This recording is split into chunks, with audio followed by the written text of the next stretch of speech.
এটার প্রসেসটা হচ্ছে যখন রিপোর্টেড হয় তো আইসিসির কাছে তো একটা চলে যায়। তো আইসিসি থেকে যদি মনে করে ওর ওই পার্টিকুলার যে সব বোলিংয়ের জন্য রিপোর্টেড হয়েছে ওইটা ওরা আবার অ্যানালাইসিস করে। তো ওরা অ্যানালাইসিস করে যদি দেখে যে না ওকে আবার করা দরকার ওর বা যে কোনো ডিসিশন, তখন আইসিসি নেয়। তো সাকিবেরটা হয়তো সাকিবের ওই ম্যাচের বোলিং দেখে তো আইসিসি মনে করেছে যে তাকে হয়তো টেস্ট না দিয়ে আসলে আর হয়তো না খেলাই ভালো হবে বা ওই রকমই একটা কিছু বলেছে খুব সম্ভবত, আমি যতদূর জানি।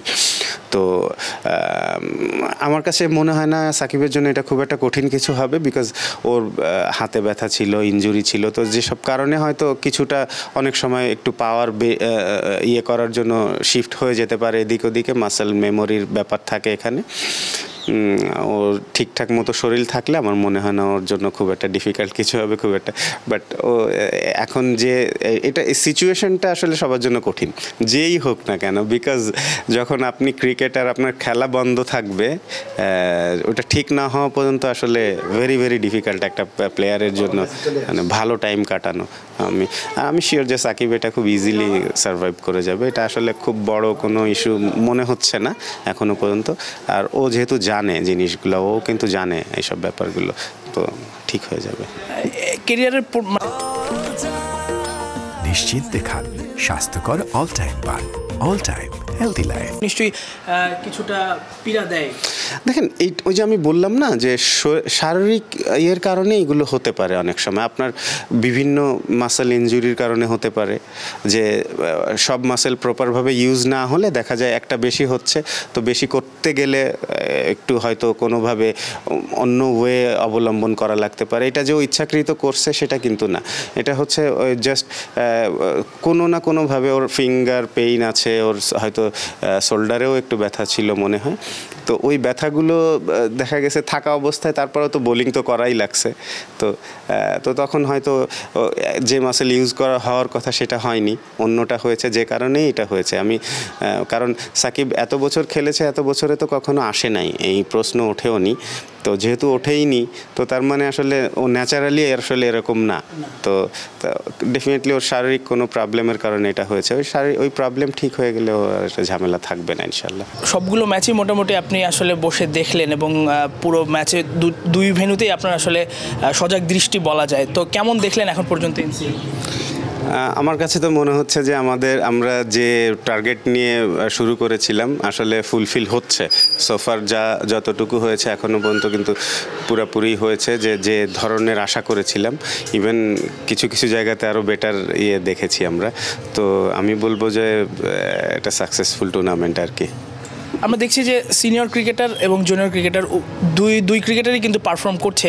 যদি সর্বোচ্চ রান দেখি যিনি একেবারেই তরুণ ক্রিকেটার, আবার যদি সর্বোচ্চ উইকেট দেখি তিনিও তরুণ ক্রিকেটার। তো আপনার চোখে আসলে কোনো ক্রিকেটারকে চোখে পড়েছে কিনা যাকে নিয়ে আপনার আসলে ভবিষ্যৎ পরিকল্পনা? অবশ্যই পড়েছে চোখে ভবিষ্যৎ চিন্তা। আসলে যাকে নিয়ে না, যারা ভালো খেলবে তাদেরকে নিয়ে চিন্তা করব আর কি। মানে আগে থেকে প্ল্যান করা না, এটা হচ্ছে এরকম থাকে যে এখানে যত প্লেয়ার খেলছে সবাই আসলে টার্গেটেড প্লেয়ার। এখন এর মধ্যে থেকে যে ভালো খেলবে তাকে নিয়ে পরবর্তীতে চিন্তা করতে পারবো এই আর কি। তো এটা ওরাই ক্রিয়েট করবে, এখানে আসলে নেই। আর ওই যে বললাম যে সোফার ভালোই যাচ্ছে, সেটা এই কারণেই যে সিনিয়র জুনিয়র সবাই এই কম্বিনেশনটা খুব ইম্পর্টেন্ট। এবং যেটা আসলে এই টুর্নামেন্টটাতে বেশ ভালোই দেখা যাচ্ছে যে শুধু জুনিয়ররা ভালো খেলছে, সিনিয়ররা খেলছে না সেটা না, আবার এরকমও না যে শুধু সিনিয়ররাই যে ডোমিনেট করছে টুর্নামেন্টটা সেটা না। যখন যার দরকার হচ্ছে হাত রেইজ করছে, তো উইচ ইজ ভেরি ইম্পর্টেন্ট আর কি। আমরা যদি দেখি আলাউদ্দিন বাবু, তানভীর হায়দার, নাইম ইসলামদের মতো যারা আসলে একসময় জাতীয় দলে খেলেছেন, মাঝখানে একটা বিরতি পড়েছে, এবং তাদের জন্য আসলে জাতীয় দলে ফেরার রাস্তাটা কতটা সহজ হতে পারে? কারণ এনসিএলের পরে আবার বিপিএল রয়েছে। যদি পরপর দুটো টুর্নামেন্টে তারা আসলে ভালো করে, তাহলে তাদের জন্য জাতীয় দলের দরজাটা খোলাটা সহজ হয়ে যাবে কিনা? দেখেন, পসিবিলিটি তো হয়েই যায়। যে কোনো প্লেয়ার এখানে যারাই খেলছে তারা যদি ফিট থাকে, সব ঠিকঠাক থাকে, তাহলে ভালো খেললে তো আমাদের নিতে সমস্যা নেই। তো যারাই খেলছে ওরা যদি ওরকম সিগনিফিকেন্ট পারফর্ম করতে থাকে, তো ডেফিনেটলি একটা সময় না একটা সময় সুযোগ আসতেই পারে। থাকে না যে আমরা যেমন দেখলাম রংপুরকে টানা 5টা ম্যাচই জিতলো। তো তাদের আসলে পারফরমেন্সটা আপনার কাছে কেমন লাগছে? মানে ওরকম কিন্তু কোনো ন্যাশনাল টিমে বা বিগ নেম কিন্তু তাদের নেই। আসলে এখানে নট অ্যাবাউট ন্যাশনাল প্লেয়ার, এখানটার সব থেকে বড় যে ব্যাপারটা হয় সেটা হচ্ছে টিম বন্ডিং। তো যাদের টিম বন্ডিংটা যত ভালো এবং যারা যত ভালো অ্যাডজাস্ট করে ফেলতে পারছে এই কন্ডিশনটা, তারা তো রংপুরের কথা বললে ডেফিনেটলি ওরা এখন 1 নম্বর অবস্থাতে আছে, ওরা এখনও কোনো ম্যাচ হারেনি। তো খুব স্বাভাবিকভাবে 1-2টা ম্যাচ হলে বলা যায় যে হয়ে গেছে, বাট যেহেতু 5টা ম্যাচ ওরা জিতেছে, তো তার মানে ওদের টিম কম্বিনেশন সব থেকে ভালো এই সোফার। আর এটা বলা মুশকিল যে কারা চ্যাম্পিয়ন হবে, স্টিল আমি বলতে পারি না যে ওরাই চ্যাম্পিয়ন হবে, বাট তারপরেও এখনও পর্যন্ত যে অবস্থাতে আছে তো ওরাই সব থেকে ভালো অবস্থাতে আছে। রাজীব ভাই, আপনি একসময় লেফট আর্ম স্পিন করেছেন, এরপরে সাকিবকে আমরা দেখেছি, তার আগে রফিক ভাইকে আমরা দেখেছি। বাংলাদেশ দলে আসলে এখন দলে ঠিক না, যে পাইপলাইনে আসলে ওরকম লেফট আর্ম স্পিনার যারা আসলে আপনাদের কোয়ালিটির বা পর্যায়ের পর্যন্ত যেতে পারে, এরকম কি চোখে পড়ছে না? এটা আসলে আপনারা চিন্তা ভাবনা করছেন কি? আমাদের একটা ভুল হয়, সেটা হচ্ছে আমরা এখনই একজন সাকিবের রিপ্লেসমেন্ট চাই। সাকিব 20 বছর ধরে ন্যাশনাল টিমে, 18 বছর ধরে ন্যাশনাল টিমে খেলছে।